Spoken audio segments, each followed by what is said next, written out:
Goo, today we are talking about, and I was thinking about this. Now, it's not either of our favorite movies of the year, but I would say, based on the way we reacted to this movie throughout the year leading up to it, that this was the most anticipated release of 2023 for us. I would say that it was one of them just out of curiosity. That's what I mean. Today we're talking about Barbie, and I'll tell you what, Goo. It's me, Barbie. This is a movie that, well, first of all, I actually think they announced this like 4 years ago, and then COVID happened. But Robbie's been attached to this project for a long time. After and then Schumer. Once I learned that, yes, correct. Once I learned that Greta Gerwig was going to be directing it, she, of course, directed Lady Bird, which I loved, one of my favorite movies of the last decade, and Little Women, which did really well. Then I was like, okay, there's like something to this. This isn't just going to be some goofy nonsense. Like there's going to be like a good heart to this movie, which Gerwig has done really well in the past. Goo, I would say after seeing this movie, I don't think that she could have made a better version of this movie. I think it could have been a little less bashing you over the head, a little less. I think they could have punched up the jokes a little bit more too. Yeah, but also, again, it's Barbie we're talking about here. It is Barbie. So they had to be a certain amount silly with it, too. Right, and I'll tell you this right now. I enjoy the fact that most of this movie felt like a 12:55 sketch on SNL. Yeah, and then when Gerwig worked in the emotional moments, at least for me, I think it worked really well. Maybe for some it didn't. I think it was hit or miss for me. All right. Barbie is a PG-13 adventure, comedy, and fantasy with a runtime of 114 minutes, just under 2 hours. I do think there's a tad bit of a lull in here, and the emotional moments might slow it down, but I don't think you can cut much out of this movie. I think there's a bunch you could cut out because they have like 6 different storylines going on at once, and you could have. I'm sorry. What is happening with your face? Do you want to call a timeout? What do you mean a bunch you could cut out of this movie? There's like 5 different storylines going on at once. You don't need to have all of them in there. There's 2 storylines, and you could argue there's a C story as well. There's like at least a D, maybe an E. How many letters are there? 26. I just counted. 26. So there's 26 different storylines going on at once. There's an A, B, and C story like most stories have. Goo. Why don't you A, B, C your way out of here? On Rotten Tomatoes currently, Goo, 88% from the critics, 84% from the audience. On Metacritic, an 80. So this is universally liked, and the main blowback from this movie has been from the far right saying that it promotes everyone wanting to be gay. It promotes down with the patriarchy. So this movie stinks. I'll tell you what. I don't know if there's going to be ever a movie for those folks. So don't see movies if that's your reaction to this movie. What about the kidnapping? They're really into that one right now. Yeah. Goo, like I said before, this movie is written by Greta Gerwig, who wrote Lady Bird and Little Women. Also written by Noah Baumbach, who her husband. These two are a husband-wife duo that I didn't know that. Yeah, occasionally work together. Noah Baumbach is actually the writer from The Life Aquatic with Steve Zissou. Very underrated film. Fantastic Mr. Fox, great film. Madagascar 3, one of your favorites, and Marriage Story, which I liked more than most. This is directed by just Gerwig. No direction from Baumbach here. Synopsis, I would know her from How I Met Your Dad. Yes, there you go. She actually did direct. Yeah, she was the star. Yeah, I think she directed it as well. I don't think she did. I think she's just the star. I think she also directed it, maybe. That seems like a tall task to be the star and director of a sitcom. That was a sitcom? Yeah, it was a sitcom. How I Met Your Dad. It was the follow-up to How I Met Your Mother. I thought it was just a one-off. All right. Anyway. Well, it only got 1 episode. It did not go long. Okay. Well, there you go. So then, is that why they rebooted with the Hillary Duff one? Same idea? Okay. Your favorite, yep. Yeah, who doesn't like Hillary Duff? Come on. Oh, yeah. I would say every gender and every race on this planet is a fan of Hillary Duff. She was great in Gossip Girl. Synopsis. Yeah. Barbie suffers a crisis that leads her to question her world and her existence. Essentially, an existential crisis she has in this movie. And I thought the way in which it exposes itself, the way that it's brought upon us, is done well. And then when you find out how it's really happening, which Barbie didn't think was the case, I thought that was a nice little touch on everything. This movie stars Margot Robbie as Barbie, Ryan Gosling as Ken, and before I get to everyone else, two of the best acting performances of the year. If I hadn't seen Oppenheimer prior to recording this, I think you could make an argument for either one, especially Robbie being the best. Cillian Murphy and Oppenheimer was incredible, but Robbie and Gossling in here are fucking incredible. I think it's very well casted. I'm not sure if I think it's the best performances on the year. Two of the best. I mean, you could put it up there, but I wouldn't put it like the upper echelon. Yeah, I would say for sure in the top. Okay, that's fine. You can do whatever you want. Cool. Also in this movie, Issa Rae as Barbie. She's President Barbie. Kate McKinnon as Barbie. Weird Barbie. Alexandra Shipp as she was like the Nobel Peace Prize winning Barbie. She's the Barbie that stole my heart. She is very attractive. Emma Mackey as Barbie. Harry Neff as Barbie. Sharon Rooney as Barbie. Anya Cruz Kane as Barbie. Rita Araya as Barbie. Dua Lipa as Mermaid Barbie. Nicole Coughlan as Barbie. And then Emerald Fennell as Midge, which was a really nice tidbit. That was a good joke. I did like the Midge joke. We also have more Kens in here. Simu Liu as Ken. Kingsley Benadir as Ken. Nkudi Gatwa as Ken. Scott Evans as Ken. John Cena as Merman Ken. And Michael Cera as Alan. I liked Alan as well. Alan and Midge were really nice add-ons to this whole thing. Yeah. And then essentially the real people we get in here is America Ferrera as Gloria, the mother to Ariana Greenblatt's Sasha. We have Rhea Perlman as Ruth Handler. That's my biggest drawback of this whole thing, which we'll get to when we talk about the movie. That the inclusion of all that I thought was bizarre. Helen Mirren as the narrator in here, which is one of my favorite things the movie did. I thought she did funny lines. Great job. Will Ferrell as Mattel's CEO, and then Connor Swindells as Aaron Dinkins. He is the Mattel worker in the basement there that figures out what's going on. Yeah. They were all in it. Dude, I'm sorry, and not to harsh your mellow here. Yeah. But I think outside of the first two, they're outside of Robbie and Gossling. I think the rest is almost all interchangeable cameos. Oh, I loved Simu Liu. I thought he was fantastic. I thought he was okay, but I thought he was great. It was, it's like that. It's that flat line of war. Did you have a bad day when you saw this movie? Is that what happened? No, I had a great day. For dinner at the theater, I had vodka sodas and popcorn. I don't understand. I don't get it. You might have been most excited to see this movie. Is that why? I don't understand. I did join a Barbie cult. Maybe I have broken free from the cult. I don't know what happened. There's some foul play afoot here. Goo, this story to me, and maybe some people don't like this aspect because it's not quote unquote, it's not the most original story you've ever seen. Correct. This is like sort of a Pinocchio meets a Toy Story. Those are it's sort of a weird love child of those two stories. So you've definitely seen elements of you've definitely seen elements of everything in here before. It's just a new spin on it. But I think that like Barbie is a ridiculous toy, and they really lean into that, and they talk about that. And so there are ridiculous elements of this movie. So I really you can only make this movie with certain toys. And I feel like Barbie was a great candidate for it. It'll be great with Polly Pocket, with Slinky, with Mattel's Hot Wheels, with let's see here, Uno. Describe the Uno movie to me. If you take a card that says draw 4 more, you're gonna die.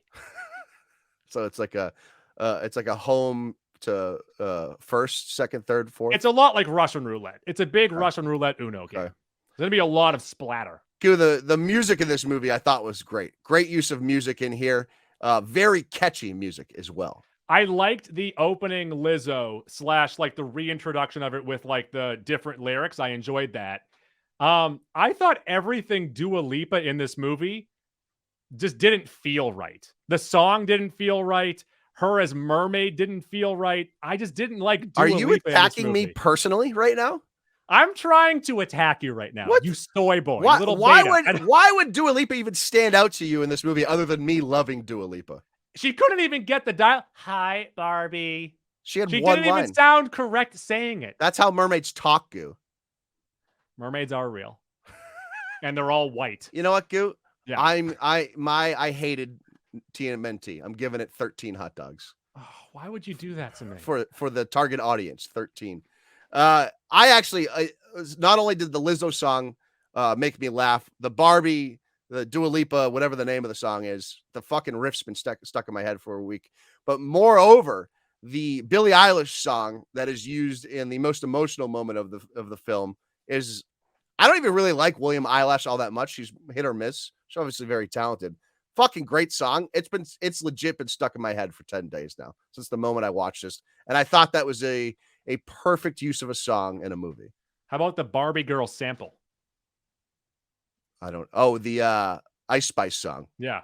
Yeah, that was okay. That was All okay. right. But that's 4 notable songs right there. And you told me you didn't like the songs. I think it's also very similar to Elf for a little bit of time, but then I'm happy that they brought it back to Barbie land so quick. I thought this movie did a good job of, you think it's going to go this way, and they're like, oh, all right, I like that they did this instead. Because I feel like if it went the other way, that's the feeling you should have about the movie. But if they stayed in LA, this movie subverted your expectations, my God. Goo. First off, I think they stayed in LA maybe a smidge too long, but if they stayed there the entire time, I thought it would have stunk. Okay, that's fair. But they stayed in LA for 7 minutes. I'm telling you the movie that's in my head right now.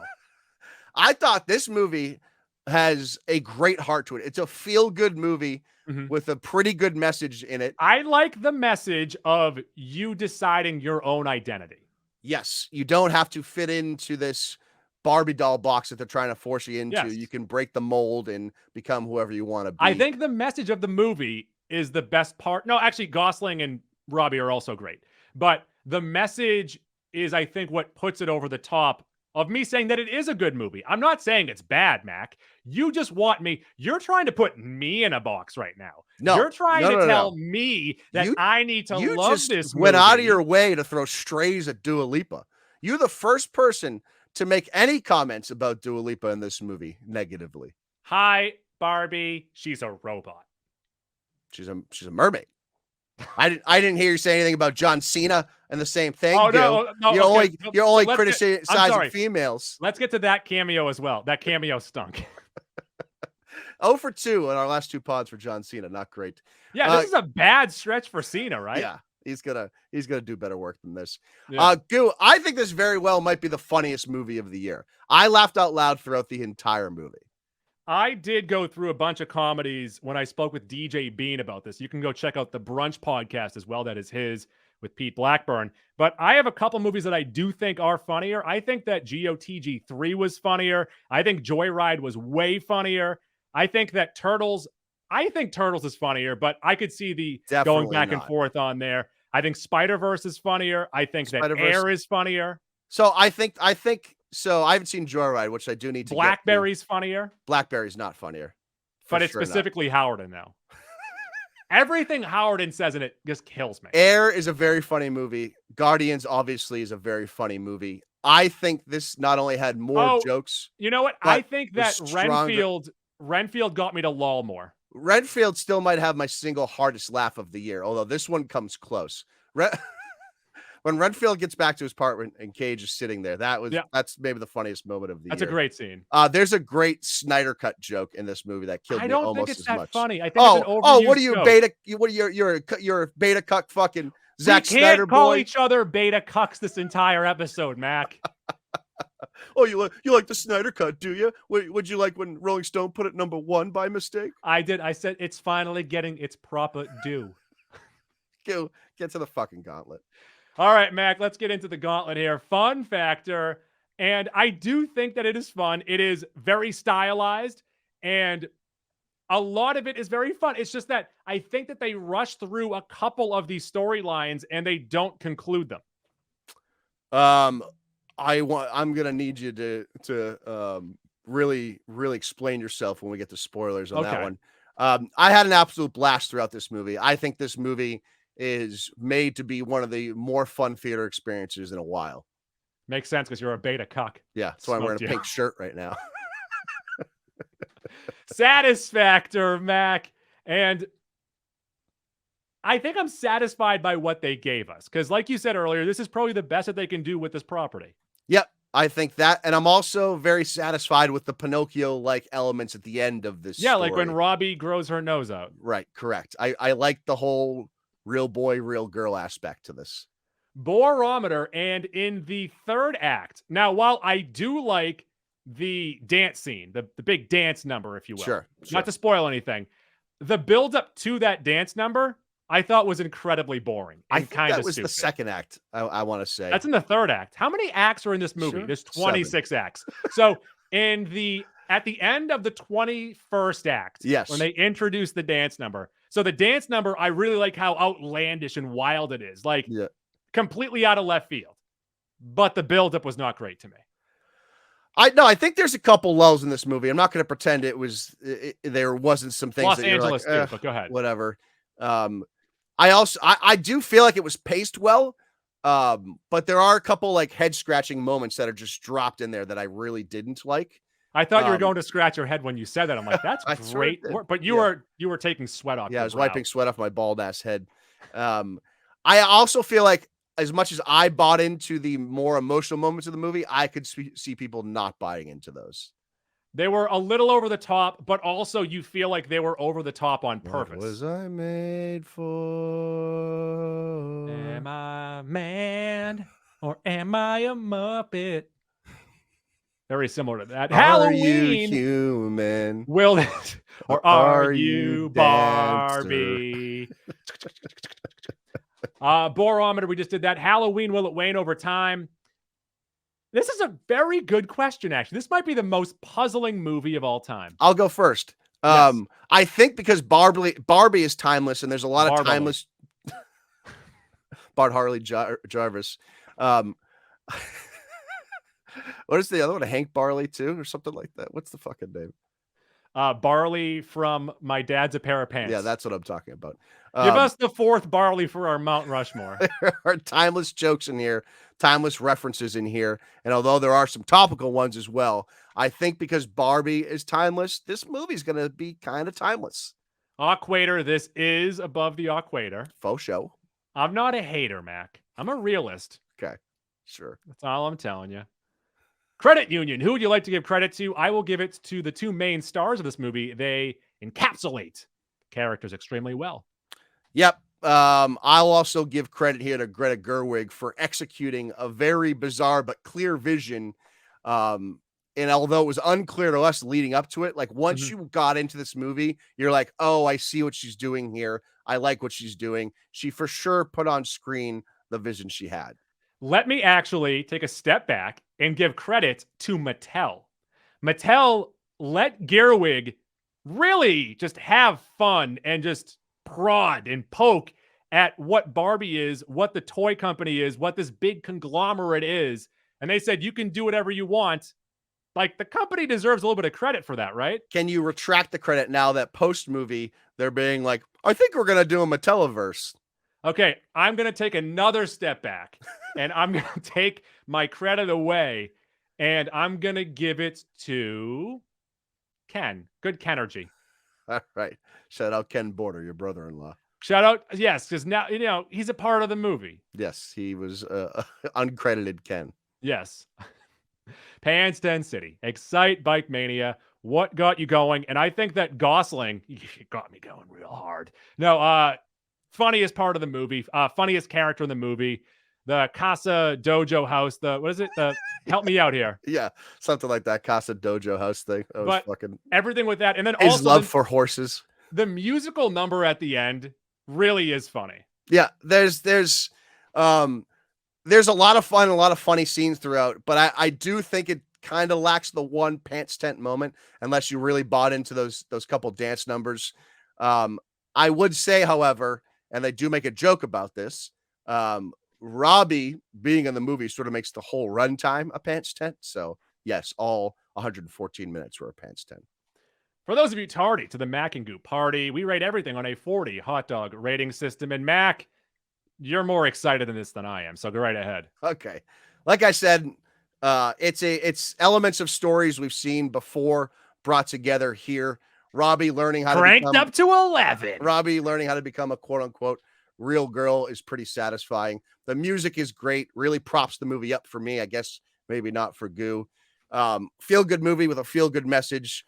I thought as funny as it was, there was The one moment they're going to show when Robbie gets nominated for Best Actress here is the moment where she's crying during the Billie Eilish song. You know that you're going to see that at the Oscars. I thought that was a very good emotional moment. But again, I could see that being too much for some. I thought this movie got weird enough too. You know, with the premise, they definitely could have got more bizarre, but it was enough for me. They leaned into the ridiculous premise. Having the narrator, I thought was a good call to sort of tidy things up. I thought they went too far here though with Barbie's creator. All that Ruth stuff didn't need that in there. Those were the couple drops that I thought really hurt the pacing of the movie. That was a little bizarre. I didn't care for either scene with her. Credit to Greta Gerwig here, Goo. You've already done that. I thought there were moments in this movie that felt almost like a Wes Anderson movie, especially with like the traveling and some of the cut scenes like that. Yeah, like very Wes Anderson, like the fantastical nature of it. Yeah, so she really dipped into her bag on that. I appreciate that. There was good references throughout this movie. Some again more topical than timeless. The Snyder joke fucking killed me. Every beach joke made me laugh, and there were a ton of them. And then the Alan and Midge stuff was very funny as well. Again, there was a little bit of a bore in here. There was some predictability, especially as you got into the third act. Nothing groundbreaking, but they did do everything really well. But ultimately, what props this movie up more so than the music are the performances by Margot Robbie and Ryan Gosling. They're both incredible, absolutely amazing. Margot Robbie. I've got this at 35 hot dogs. Okay. My number 5 movie of 2023. Just above it is Guardians 3, and just below it is Mission Impossible: Dead Reckoning Part 1. So I'm gonna go ahead and little cop out for you here, Mac. You ready for this? Okay, sure. I'm not the target audience for this movie. Wow, where have I heard that before? See you guys later. Goo, you wear fucking matching onesie outfits. You are so deep into the target audience for this movie. What happened to you? I am Knuff. I do have the Kenergy. I'm telling you, are you a Skrull? Is this really Goo? What the fuck is this? So it is a wonderfully stylized and hyper-colored vision that is completely all Greta Gerwig, and you can tell that she got everything that she wanted throughout this entire runtime of the movie. And I do like portions of this journey, but I'm not sure if it all comes together by the end. Having said that, though, Mac, I love the overall message of creating your own identity. I'm completely in with that. It tries to do a lot. It takes a lot of big swings, but I also think it misses on a lot of those swings. I'm not sure how many home runs there are. I'm also not even sure how many singles there are. I think this is funny, but it could have been punched up more. You could have had funnier stuff. A lot of this feels like a 12:55 sketch on SNL. I've already mentioned that. And I feel like Gossling is the main one that carries that. It reminds me a lot of that Kyle Mooney sitcom sketch that they had. And Gossling is in one of those where he plays Duguay. I think that is pretty much what a lot of that character feels like. And I do like that. A lot of ha funny, not a lot of ha ha funny for me, Mac. So I'm not saying the jokes feel lazy, but they don't feel like they're fully realized. I like them taking shots at Mattel. I like Mattel taking that. But like we talked about earlier, let's pull that back because Mattel, they're like, hey, take this Hot Wheel and shove it. You're going to love it. So I'm right around 31 hot dogs. Goo, I don't know how you can say that TMNT was so funny and then this wasn't. Without a doubt, better joke writing. If Barbie mentioned being milked once, I would have been in. I know you would have been in. That would have been your pants. I question. I wish I could have seen this movie with you. I question your state of mind. Maybe it was the crowd. I feel like maybe on a second rewatch, you might appreciate it more. I don't know. I might not watch this movie again. I don't care. So here's the other thing. Yeah. Would you admit this? People are going to remember 2023, obviously, for Spider-Verse and Oppenheimer, but they'll mention Barbie. No, I'll tell you right now, I think when people think back to this year in movies, it's going to be to Oppenheimer and Barbie. Like that weekend, Barbenheimer, I just fucking thought of it. Barbenheimer is a cultural phenomenon. I actually just read today, too, Barbie just broke the record for most movie ever made by a solo female-directed movie. So that's something as well. Bryan Cranston was right. Movies are back. Like that to me, we talk about it all the time, like theater movie versus at home movie. Like this was such a fun theater experience, and the pops and the sound and the visuals play so well in the theater. I don't think you'll lose much on home watches like you would on, say, a Mission Impossible. This was just such a delightful theater experience. I'll tell you right now, actually, my theater experience, I saw it with influencers. Jealous? I mean, I think that's why it affected your viewing of the movie. They gave us you were influenced. a giant care pack. I got free popcorn. I got free drinks. I just realized what it was. They didn't have your name on the care package. You were Batty Day's guest. You were pissed off the whole time. It sounds like you've cracked the code. Want to get to some spoilers here? Before we do that, I have it in a group of movies. So it's outside of my top 9. I would have it in a group with The Flash and Creed 3. All right. I haven't seen Creed 3. I enjoyed The Flash more than most. I did too. No, I like The Flash. I have it at number 10 on the year. Yeah, I think I have it 8 on the year.